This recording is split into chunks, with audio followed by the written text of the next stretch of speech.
Hello everyone, welcome back to the channel. In this video, I'm going to create a quick in-depth comparison review about these two remote desktop assets, which is Splashtop and a remote PC. So to get started with a quick analysis about these two platforms to help you decide, Splashtop is known for its fast performance, especially for videos and audio streaming during remote section.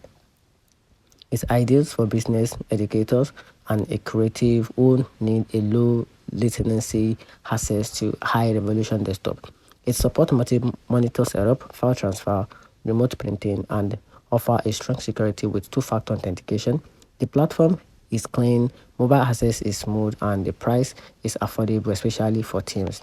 I'm talking about remote PC, on the other hand, shines with the simplicity across other platforms and a competitive price. It includes unlimited user access, drag and drop files transfer, even a voice chat during the section. It's easy for non-tech users to set up and use, make it great for simple tech businesses or individuals needing a reliable access. And here's a better conclusion about this to help you decide. Choose the Splashtop if you need a better performance or a heavy tech or a creative work. I'll probably can pick remote PC for easy to use, pocket-friendly access across devices, especially for remote turns or teams or individual professionals. That's it.